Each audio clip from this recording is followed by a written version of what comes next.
The sacred mating chalice slipped from Sofia's trembling hands, ancient silver shattering against stone that had witnessed 1,000 bonds. Through the arched doorway of the grand hall, she watched her destiny rewrite itself in real time. Antonio stood before Elder Carmichael, Isabella Moretti at his side draped in diamonds and political ambition.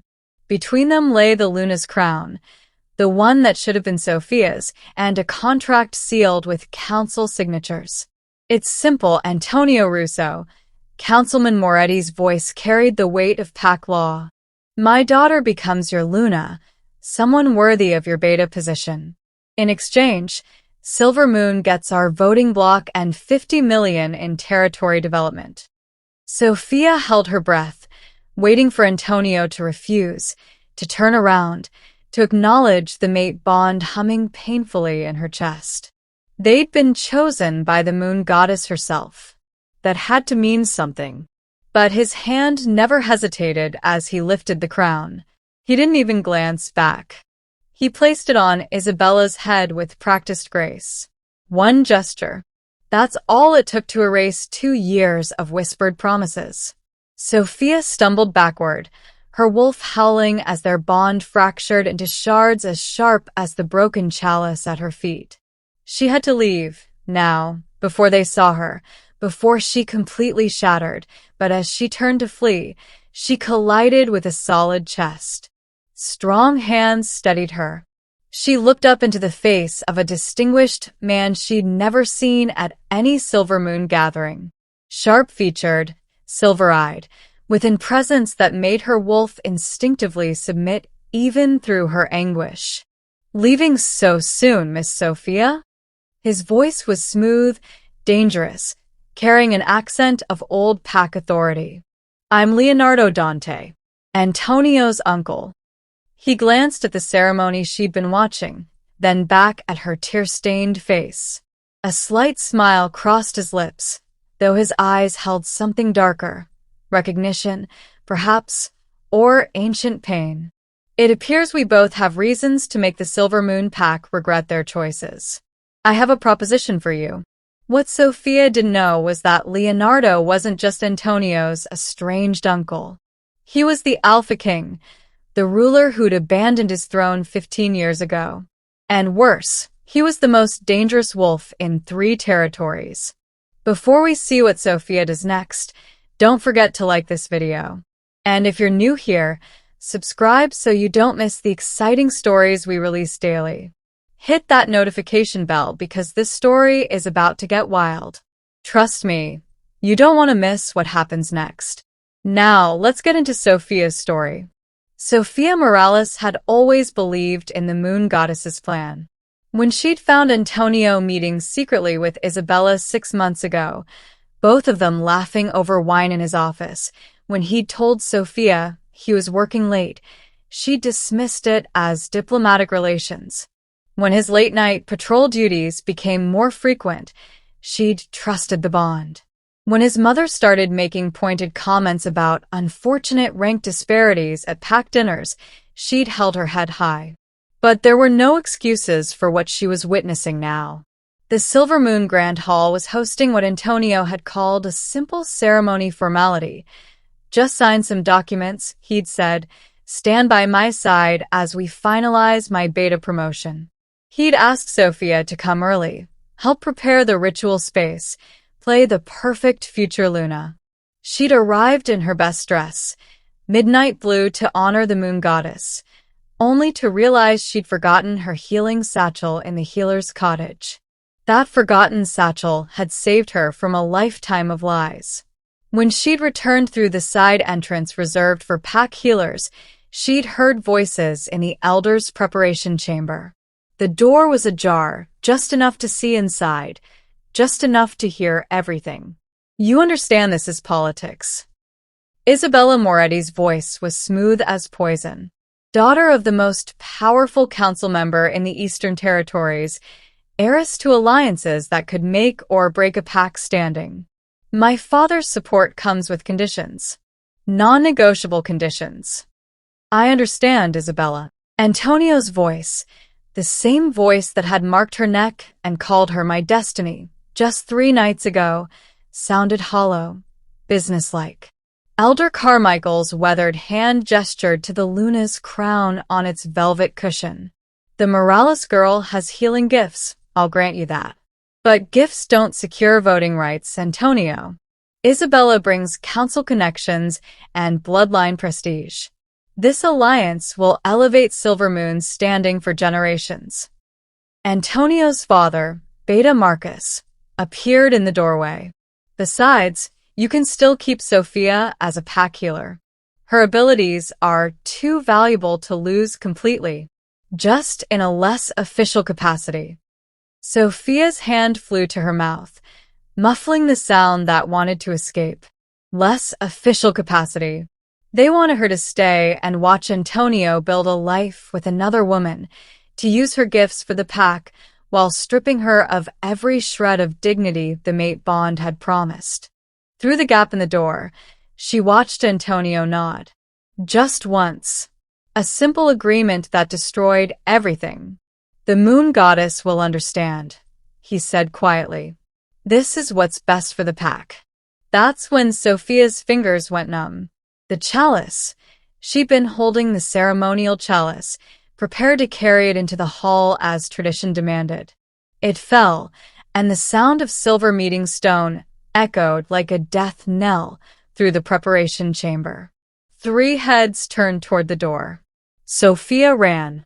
Sofia woke to the scent of pine and something medicinal. Wolfsbane salve, the kind used for bond sickness. Her body ached, but not from physical injury. This was deeper, the kind of pain that came from a mate bond tearing at the seams. She opened her eyes to unfamiliar cedar beams and a fireplace crackling with low flames. The cabin was sparse but well-maintained, with furniture that looked handcrafted and windows that showed nothing but dense forest. Neutral territory. She'd made it far enough that pack law couldn't touch her here. You've been out for 6 hours. The voice came from the shadows near the door. Leonardo Dante stepped into the firelight, and Sofia's breath caught. In the chaos of the ceremony, she hadn't fully registered him. Now, with her wolf's senses returning, she felt the weight of his presence, like a physical force. This wasn't just any alpha. This was power that made the air shimmer. Your wrists were bleeding where you clawed at the bond, he continued, setting down a cup of tea on the table beside her. Your wolf tried to sever it completely. Brave but foolish. A forced severance would have killed you. Then maybe I should have let it. Sofia's voice came out hoarse. Don't. Leonardo's tone sharpened. Antonio Russo isn't worth your life. He's barely worth the dirt under your feet. Sofia sat up slowly, noting that someone had cleaned her wounds and changed her torn ceremonial dress for a simple shirt that smelled like winter storms. His shirt. You said you were his uncle. I am, biologically speaking. Leonardo pulled a chair closer, sitting with the casual confidence of someone who'd never been challenged. I'm also the wolf who left Silvermoon 15 years ago and never looked back. They call me disgraced, exiled, dangerous. All true depending on who you ask. Why did you leave? Silver eyes met hers, assessing. That's a story that requires trust, little healer. And you don't trust me yet. You're right. I don't. Sofia pulled the blanket tighter around herself. But you brought me here. Healed me. That means you want something. Leonardo's smile was dark and approving. Smart wolf. Yes, I want something. And so do you, whether you've admitted it to yourself yet. He leaned forward, elbows on his knees. Here's what happens next. Antonio will come for you. Not because he loves you, we both know that ship has sailed, but because your healing gift is too valuable to let walk away. He'll offer you a position as secondary mate to him and Isabella, bound to their household, required to use your abilities whenever they demand, but never acknowledged as Luna. A pretty cage with gilded bars. Sofia's stomach turned because she knew he was right. She'd heard of secondary mate arrangements, legal under old pack law, but considered deeply humiliating. A way to keep valuable wolves captive without granting them status. "I'm offering you an alternative," Leonardo said. "A marriage contract. Legal, binding, recognized by every pack court in North America. You become my Luna, I become your Alpha. No mate bond complications, no emotional entanglements. Just protection and partnership." "Why would you need a Luna?" Sofia asked. "If you've been in exile for 15 years. "Because I'm reclaiming territory that was stolen from me," Leonardo interrupted. "And I can't do it without a Luna at my side. Pack law requires it. You need protection. I need legitimacy. It's a fair exchange." Sofia studied him, her healer's instincts reading the tension in his shoulders, the carefully controlled dominance radiating from him. "You're not telling me everything." "No," Leonardo agreed. "I'm not. But I'm telling you enough to make an informed choice, which is more than Antonio ever gave you." "I'll consider it," Sofia said slowly, "but only if you answer one question honestly. Why did you really leave Silvermoon? What happened 15 years ago?" Leonardo was silent for a long moment, silver eyes reflecting firelight. When he spoke, his voice carried the weight of old violence and older grief. "I killed an Alpha King's son to protect someone I loved. The council declared me cursed, stripped me of my territory, and exiled me to neutral lands." He met her gaze without flinching. "And I'd do it again, without hesitation." "That's who you'd be binding yourself to, Sofia. A wolf who chooses loyalty over law every single time." Sofia's wolf stirred, and for the first time since the bond broke, she didn't feel empty. She felt something far more dangerous. She felt possibility. The Neutral Territories Pack Library was little more than a converted ranger station with shelves of dusty records, but Sofia spent 2 days there anyway, searching for anything about Leonardo Dante. What she found only deepened the mystery. Dante appeared in territorial records from 30 years ago, references to a bloodline that once controlled the entire northern mountain range. Then nothing. A 15-year gap where the names simply vanished from official documents.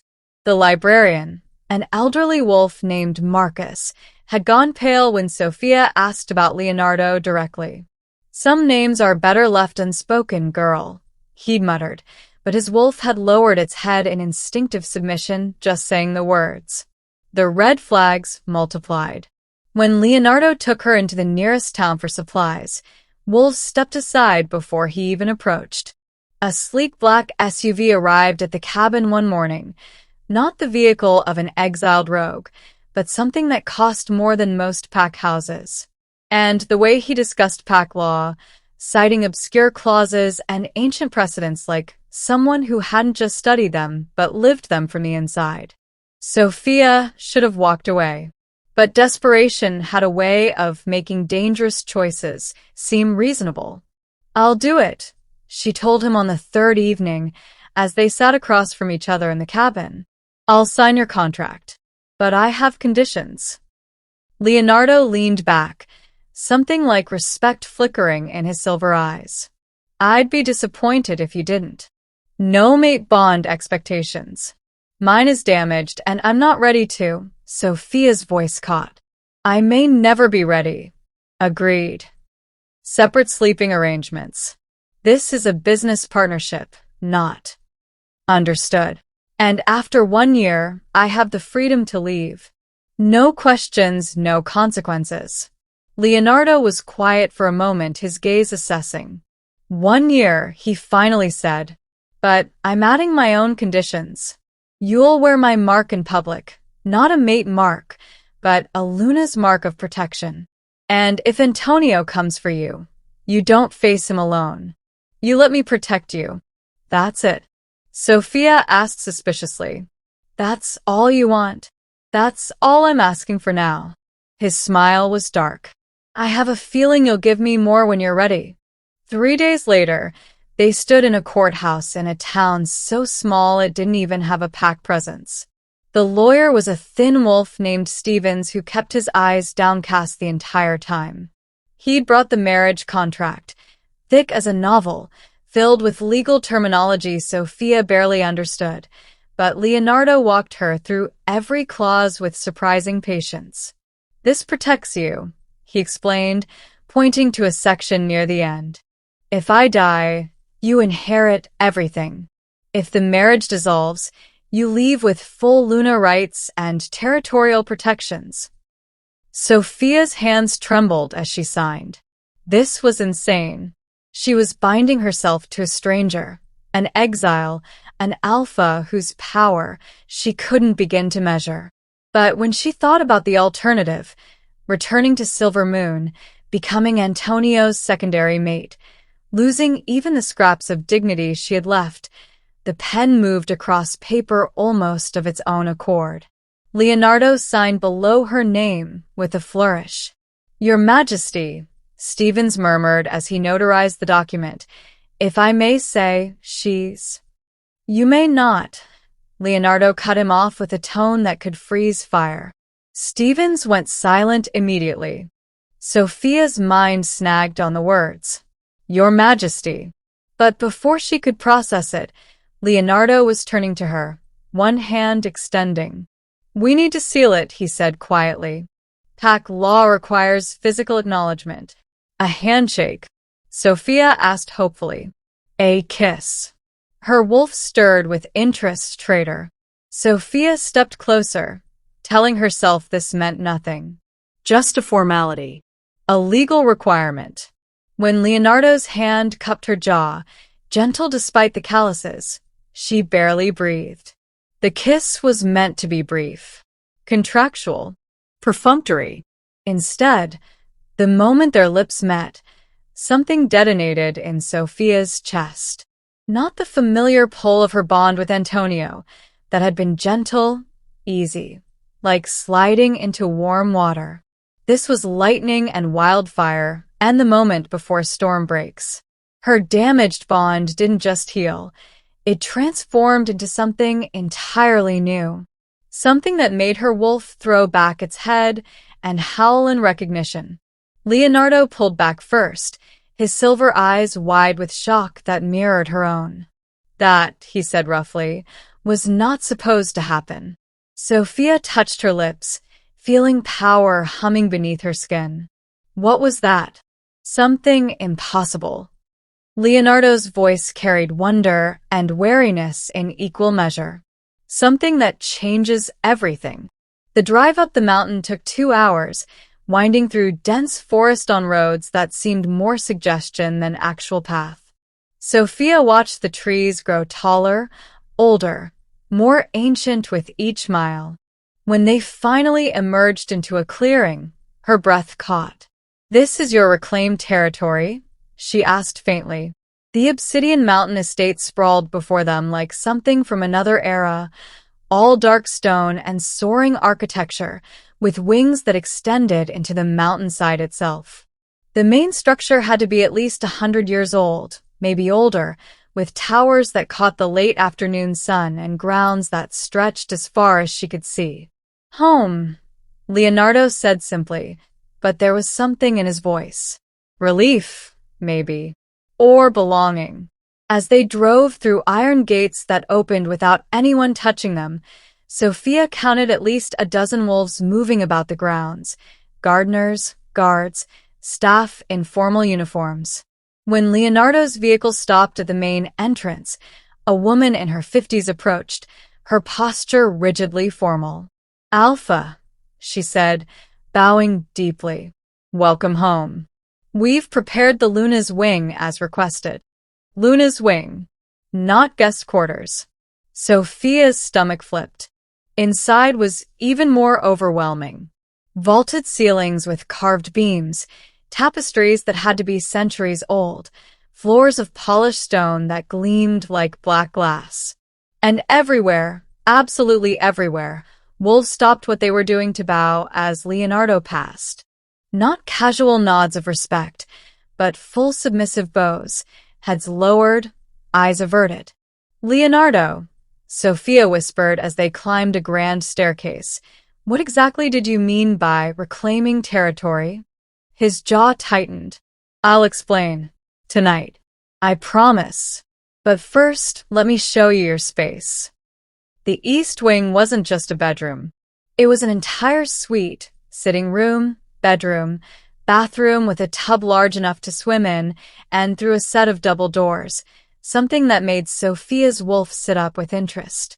A healing sanctuary.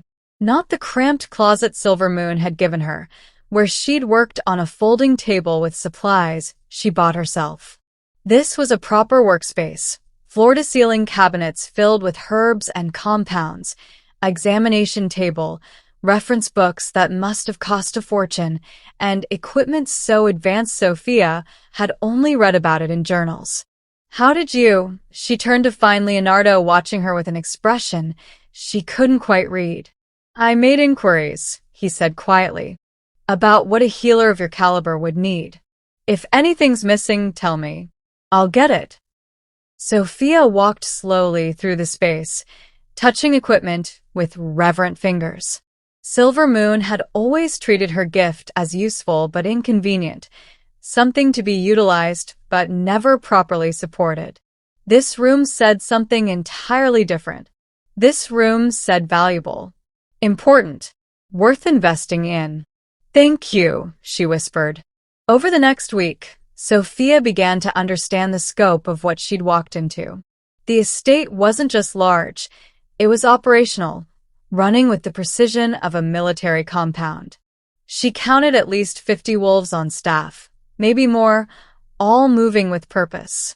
Leonardo disappeared for hours at a time into an office she wasn't invited to enter, handling what he vaguely called business affairs. But it was the small things that undid her carefully maintained distance. The first morning, she found her favorite tea brewing in the sitting room, a specific blend of chamomile and moonflower that she'd mentioned exactly once during their drive. Leonardo was already gone, but a note in sharp handwriting read, "Breakfast is at 8 if you want company. No obligation." She went to breakfast. Leonardo asked about her plans for the day, listened with genuine interest as she explained her desire to catalog the sanctuary's supplies, offered suggestions about local herb sources she might not know about. That evening, he invited her to his study. "You're welcome to read here," he said, gesturing to a wall of books. "If you want quiet." "I'll be working, but I don't mind the company." Sofia chose a text on advanced healing techniques and settled into a leather chair that perfectly fit her frame. Leonardo worked at his desk, papers and maps spread before him, occasionally making calls in languages she didn't recognize. The silence was comfortable, broken only by turning pages and the scratch of his pen. It became routine. Breakfast together when their schedules aligned. Evenings in the study, Sofia reading while Leonardo managed his mysterious affairs. She noticed things, the way his shoulders relaxed when she entered a room, how he'd glance up from his work just to check she was still there, the slight smile that curved his lips when she'd laugh at something in her books. "Tell me about this," he'd say, genuinely curious about her research. And she would, explaining complex healing theory, while he listened like it was the most fascinating thing he'd ever heard. The morning runs were her favorite. Leonardo's wolf was massive, larger than any alpha she'd encountered, with silver-shot black fur and eyes that glowed like mercury. He ran beside her through the mountain territory, protective but not possessive, matching her pace rather than demanding she match his. During one run, they encountered a deer with an injured leg. Sofia shifted, approaching carefully, while Leonardo's wolf stood guard. As she worked, channeling her healing gift through gentle hands, she felt Leonardo's attention like a physical weight. When the deer bounded away, healthy and whole, Leonardo's wolf pressed against her side in what could only be described as pride.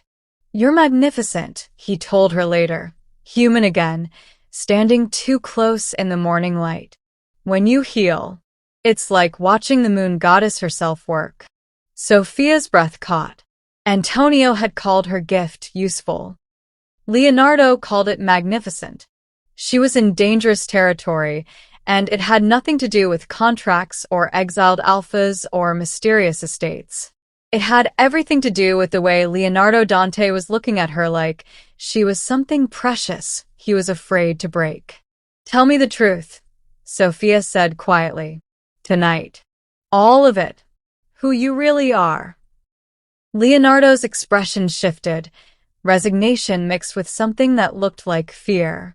"Tonight," he agreed. No more secrets. Antonio arrived 3 days later, just as Sofia was finishing her morning tea on the terrace. She scented him before she saw him, that familiar smell that once meant safety and now only meant betrayal. Her wolf bristled as he emerged from a black sedan, flanked by 2 silver moon enforcers who looked distinctly uncomfortable. "Sofia." Antonio's voice carried across the grounds, smooth and confident. Too confident for someone entering another alpha's territory uninvited. "We need to talk." Before she could respond, Leonardo appeared at her side, moving with that unnatural speed she was still getting used to. He placed one hand on the small of her back, possessive, protective, claiming, "You're on my land without permission, Russo." Leonardo's voice was soft, deadly. "Explain yourself quickly." Antonio's wolf reacted to Leonardo's dominance, but he fought it, standing straighter. "I'm here on legal grounds. Sofia and I share a mate bond recognized by the moon goddess herself. Under Continental Pact Law, Section 12, Clause 4, an uncompleted mate bond takes precedence over subsequent marriages unless formally severed through ritual." He held up a document, official-looking with the silver moon seal. "This is a claim of bond rights. Sofia remains my mate, and therefore my property, until she submits to formal severance, which requires my consent." Sofia's stomach dropped. She'd heard of this law, an ancient provision meant to protect true mates from political interference.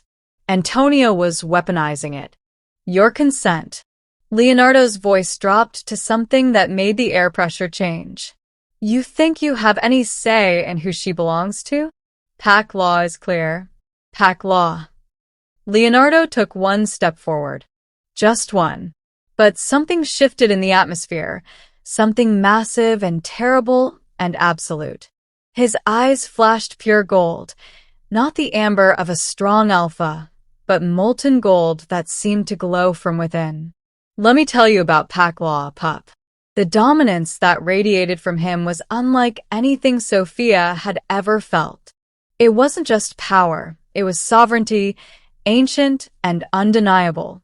Antonio's enforcers collapsed to their knees immediately, their wolves forcing submission whether they wanted it or not. Antonio himself fought it, shaking, sweat breaking out on his forehead as he struggled to remain standing. "She is mine," Leonardo said quietly, each word carrying the weight of absolute authority. "Under marriage law, which I witnessed into creation 400 years ago. Under mate bond law, which recognized her as my true mate the moment I scented her. Under every law that matters in this territory, in this continent, in every pact that answers to me." He paused, and Sofia watched Antonio's knees buckle. "Leave my territory, pup, before I forget your family and remember only that you're trespassing." Antonio fell, not just to his knees but fully prostrate, his wolf completely overwhelmed. "Alpha King," he gasped. I didn't know." Clearly. Leonardo's tone could freeze fire. "You have 10 seconds before I consider your presence an act of war against the crown. Run, little beta. And tell your council that if anyone else tries to claim what's mine, I won't be this generous." Antonio and his enforcers fled, practically scrambling to their vehicle. Sofia watched them disappear down the mountain road, her mind reeling. 400 years ago. Alpha King. The crown. She turned slowly to face Leonardo and saw him standing there with his hands clenched at his sides, gold still flickering in his eyes, waiting for her reaction like a man waiting for execution. "Inside," she said, her voice shaking. Now. They made it to his study before she exploded. "Alpha King? You're the Alpha King, and you didn't think that was relevant information." "Sofia." No. She paced, her wolf agitated and confused and furious. "You let me think you were just an exiled alpha, a disgraced uncle, someone reclaiming a small territory, not the ruler of every pack in North America. I was going to tell you tonight." "Tonight?" Sofia whirled on him. "Antonio just showed up with a legal claim, and you had to reveal yourself to protect me. What if he hadn't come? How long would you have let me live in ignorance?" Leonardo's jaw tightened. "As long as it took for you to trust me enough to hear it without running." "Without running," Sofia repeated incredulously. "You think that's why you didn't tell me? Because I might run." "Yes." The word burst from him with raw honesty. "Because I am the Alpha King, Sofia. I rule over territories that span from Alaska to Mexico. I have enemies who would kill you just to hurt me. I have political obligations that would chain you to a life you never wanted.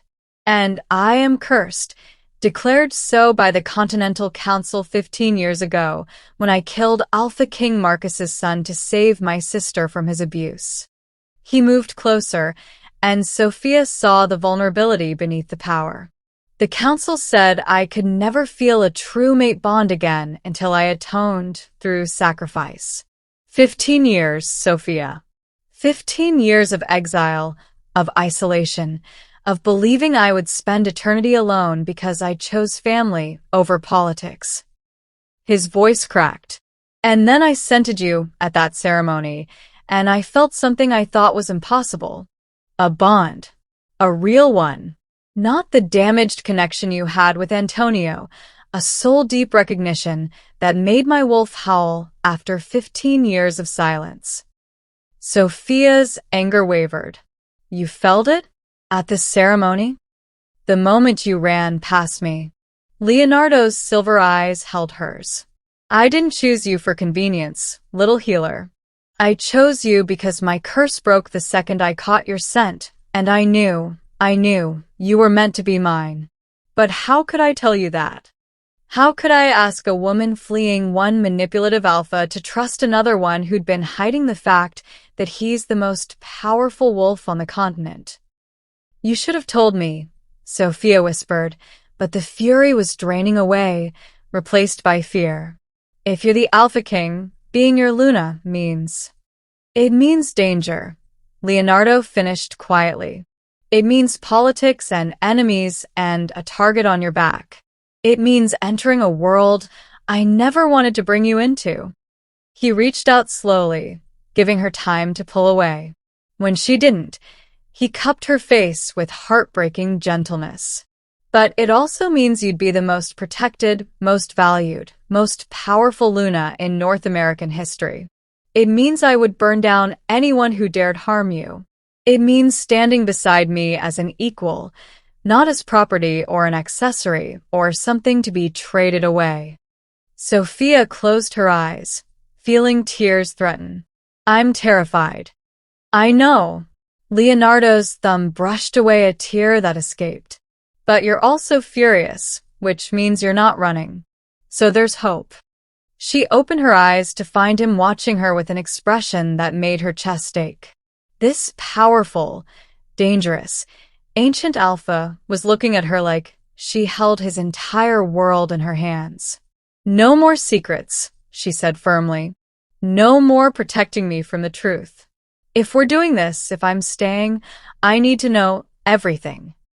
"Everything," Leonardo agreed. Starting with the fact that I've been falling for you since the moment you shattered that chalice, and every day with you makes it harder to remember this was supposed to be just a contract. Sofia didn't leave her wing for 3 days. Food appeared outside her door. Always her favorites, always still warm, but she never saw who delivered it. Leonardo respected her space, though she sometimes caught his scent lingering in the hallway, as if he'd stood outside her door before walking away. On the second day, restless and overwhelmed, she wandered the estate. The library drew her in, floor-to-ceiling shelves in a round tower room with windows overlooking the mountains. Most books were predictable: pack histories, legal texts, tactical manuals. But tucked in a corner, almost hidden, she found personal journals bound in worn leather. Leonardo's handwriting filled the pages. Years of it. She shouldn't read them. She knew that. But her hands opened the first volume anyway, dated 15 years ago. Day 47 of exile. The silence is the worst part. Not the isolation. I chose that. But the silence inside my own head where my wolf used to sing. The curse works exactly as they intended. I am alpha of nothing, king of nowhere, mate to no one. Perhaps this is justice. Sofia's throat tightened. She kept reading. Year 3. I've stopped counting days. Saw a healer in the neutral markets today. Young Omega, maybe 20, with hands that glowed when she worked. She healed a child's broken arm in seconds. Didn't even ask for payment. The way she smiled at the mother, like the healing itself was reward enough. I felt something I thought was dead. Not the bond. Just hope. That wolves like her still exist. Her hands trembled as she turned pages, watching Leonardo's loneliness bleed through elegant script. Then, tucked between journals, she found loose papers, letters, dozens of them, all unsent. To the Omega with moonlight in her eyes. I watched you heal Elder Patricia today at the spring gathering. You didn't know I was there. Exiled kings learn to be invisible when necessary. Your gift isn't just power, it's grace. The Silver Moon wolves don't deserve you. That beta who keeps you in shadows doesn't deserve you. But I'm not sure I do either. What could I offer except more isolation, more danger? Still, I find myself hoping. Foolish, for a cursed king. But when you smiled after Patricia stood without pain for the first time in years, I felt my wolf stir. Just for a moment. Just enough to remember what hope tastes like. The letter was dated 8 months before Antonio's betrayal. 8 months before the ceremony. Leonardo had been watching her, wanting her, hoping for her, long before she ever knew his name. Sofia pressed the letter to her chest, tears streaming down her face. This wasn't political calculation. This was a lonely king who'd found something worth breaking his exile for, and had been too afraid to reach for it until fate gave him an opening. She found him in his study, staring at maps he wasn't really seeing. He looked up when she entered, silver eyes wary and tired. I read your journals, Sofia said without preamble. And your letters. Leonardo went very still. Sofia. You've been watching me for months. You felt hope for the first time in 15 years because of me. And you didn't tell me any of that. Her voice shook with anger and something else. You let me think this was just convenience. Because the truth is more terrifying. Leonardo stood, his usual control fracturing. The truth is that I wanted you so desperately that I manipulated circumstances to make you mine. I offered you a contract when what I really wanted was to drag you to my territory and never let you go. How was I supposed to tell you that? How was I supposed to admit that the Alpha King is just a lonely wolf who fell for an Omega he had no right to want? You had no right, Sofia agreed, stepping closer. You lied. You hid who you were. You made choices for me instead of with me. I know. But you also gave me a sanctuary. You asked about my research like it mattered. You left me tea and space and freedom." Her voice broke. "You looked at me like I was magnificent." Leonardo's hands clenched at his sides. "You are magnificent. I don't want to be your obligation," Sofia said fiercely. "I don't want to be another thing you protect because you feel guilty or responsible or cursed." "Then what do you want?" The question came out raw, desperate.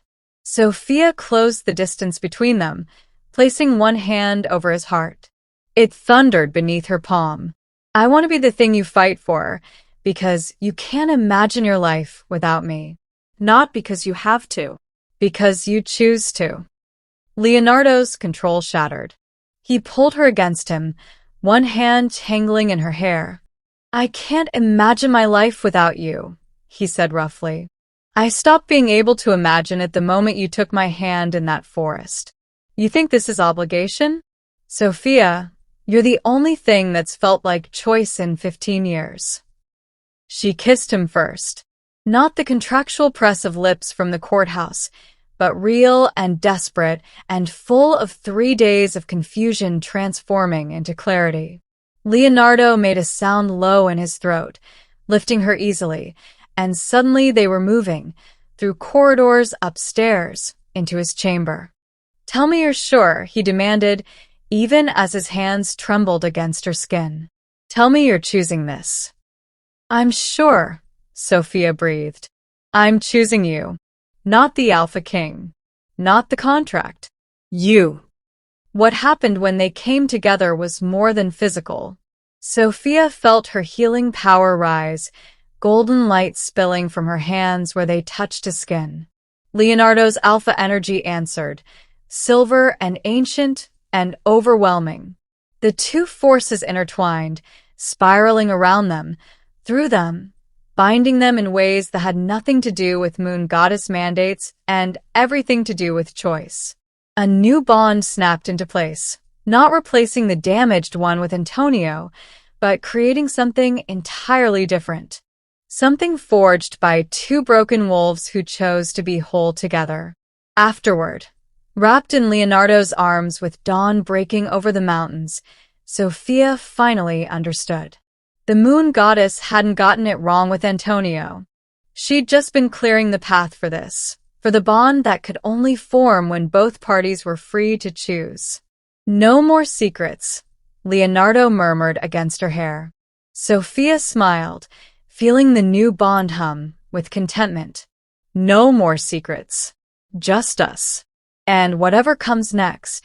Together," he agreed. Together. The Grand Obsidian Hall had witnessed centuries of pack history, but nothing like this. Sofia stood in the antechamber, her hands surprisingly steady as she smoothed the midnight blue silk of her gown. Through the massive ironwood doors, she could hear the assembly, every major alpha, beta, and council member from across North America, their voices a rumble of speculation and politics. "Ready." Leonardo's hand found the small of her back, his touch grounding her. Sofia looked up at him, at the man who'd become everything Antonio never was. "I've been ready since the moment I ran from Silver Moon." Then she felt it, a weight materializing on her head, cool and ancient and right. The crown of Luna Regalis. She'd only seen it in old pack texts, a legend that supposedly appeared only for the Alpha King's true queen. In the antechamber mirror, it gleamed like captured starlight, ruby and silver intertwined in patterns that seemed to shift when she moved. Leonardo's eyes held something fierce and proud. "Now they'll know what I've known since the first moment. You were never meant to be hidden in the shadows." The doors opened. Silence fell like a physical force. 300 wolves turned as one, and Sofia felt their shock ripple through the room. She walked beside Leonardo down the center aisle, past faces that ranged from awe to confusion to there, in the Silver Moon delegation. Pure horror. Antonio stood frozen, Isabella's hand falling from his arm. His face had gone white. "That's impossible," she heard him whisper. That's just Leo. He's nothing. Leonardo's voice, when he spoke, carried the weight of absolute authority. I am Leonardo Dante, Alpha King of the Continental Pax. 15 years ago, I chose exile over corruption. Today, I reclaim what is mine. He turned to Sofia, and his expression softened just slightly. And I introduced Sofia Dante, my Luna and mate, chosen not by political convenience, but by bond and by choice. The assembly erupted. But before Leonardo could continue, Councilman Moretti surged forward, his face purple with rage. This is a fraud. That woman was promised to my daughter's mate. That woman, Leonardo's voice dropped to something lethal, was betrayed by your son-in-law and your political scheming. Antonio Russo attempted to keep Sofia bound as a secondary mate while honoring a political alliance with your daughter. A direct violation of continental mate bond law. Leonardo nodded to his chancellor, who stepped forward with documents. We also have evidence that Councilman Moretti has been embezzling PAC resources for personal gain. 20 million over 5 years. The Moretti delegation collapsed like a house of cards, councilmen turning on their leader, Isabella shrieking protests that no one acknowledged. But Sofia barely heard it. Her eyes were locked on Antonio, who was pushing through the crowd toward her. Sofia, please. His voice cracked. You are my true mate. We can fix this. No. Her voice carried clearly through the chaos. I was your convenience. A healer you could use and hide when it suited you. Leonardo is my choice. The difference is everything. Then Elder Carmichael gasped, clutching his chest. Sofia moved without thinking, her hands finding his face as her healing power flooded through her, stronger than it had ever been, golden light visible to every watching wolf. The poison cleared from his system, and when he straightened, the entire assembly saw it. The Alpha King had returned, and his Luna was extraordinary. The mountain air tasted different now, sharper, weighted with responsibility. Sofia stood on the balcony of Obsidian Mountain Estate, watching the sun set over territory that now answered to her as much as to Leonardo. In her hands, she held a formal letter from Silver Moon's newly appointed beta, words of apology that meant nothing and everything at once. They've exiled Antonio to the northern wastes, Leonardo said, joining her. His name struck from PAC records. Isabella's marriage annulled. Her father awaits trial. Sofia should have felt triumphant. Instead, she felt the familiar tug of her healing instincts.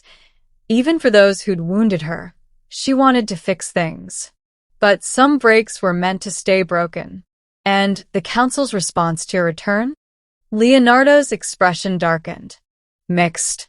Most have bent the knee. But my emergence from exile has awakened old enemies, a coalition of rogue alphas who've spent 15 years carving up territories I once protected. They've declared my rule illegitimate, called you a false Luna. Before Sofia could respond, her wolf senses screamed warning. She felt them before she saw them. Life forces moving wrong, twisted with killing intent. Leonardo. The window exploded inward. Assassins poured through, 6, 8, a dozen, moving with coordinated precision that spoke of professional training. Leonardo shifted partially, his alpha dominance rolling out like a shockwave, but they kept coming. These wolves had been prepared for his power. They hadn't been prepared for Sofia's. She reached out with gifts she was still learning to control, sensing the life forces of everyone in the estate. Guards fighting on the lower levels. Staff barricaded in safe rooms. And the attackers. She could feel their hearts beating, their blood pumping, the electrical impulses that kept them moving. And she could manipulate them. The lead assassin collapsed mid-strike, his body shutting down as Sofia convinced his nervous system to sleep. Another stumbled as she redirected blood flow away from his muscles. It was terrifying and intoxicating. This wasn't healing. This was control over life itself.